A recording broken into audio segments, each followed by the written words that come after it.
All right, let's roll. You're free to rock and roll.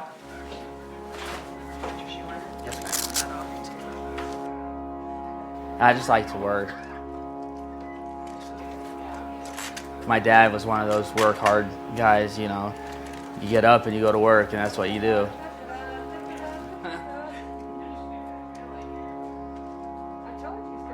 I'm not gonna let this, you know, ruin my life.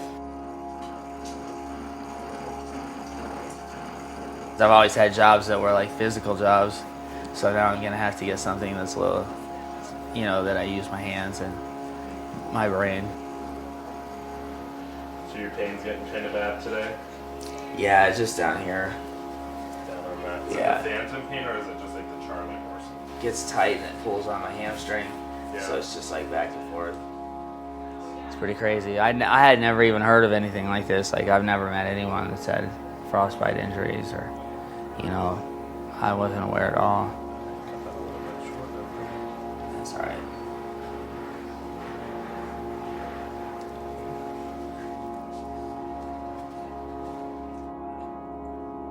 He was up in the very northwest corner of Wyoming. They sent him down to us.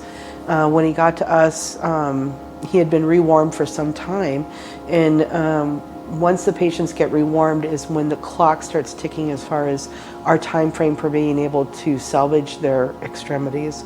So we told him right from the beginning that he was going to end up with some amputations. It was just a matter of how much of an amputation he would end up with. Until you get used to it, then you'll pick up the sensory from your stump, right? Yeah.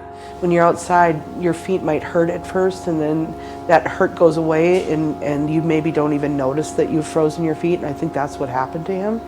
I mean, mainly I was just stuck in a situation where I couldn't get indoors, and even had I been able to, I didn't realize that my feet were that cold like in danger like this. When I took my boot off, as we were speaking, you could see the shape of it changing. It was like being in a wooden shoe.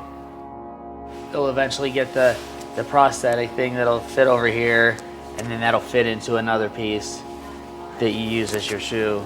With this, it's real easy. I could just stick this in a shoe real quick, stand up, hook this on, and be out the door.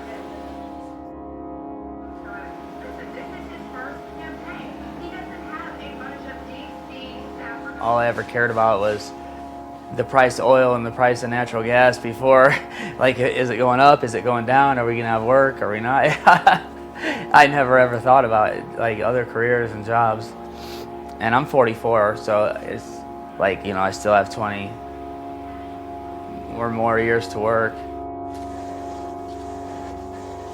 I had to talk with myself. I'm like, this is gonna be okay. We're gonna get through this. And I'll wait for my final prosthetic, come to my physical therapy appointments, and start to try to get a job.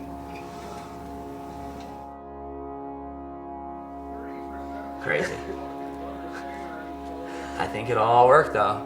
You know, kids' shoes are cheaper though, if you want to go to kids' shoes. They're usually about half the price of adults, right? You gotta have a good attitude, you know. I still have the rest of my life to live. I'm not gonna let that slow me down, you know.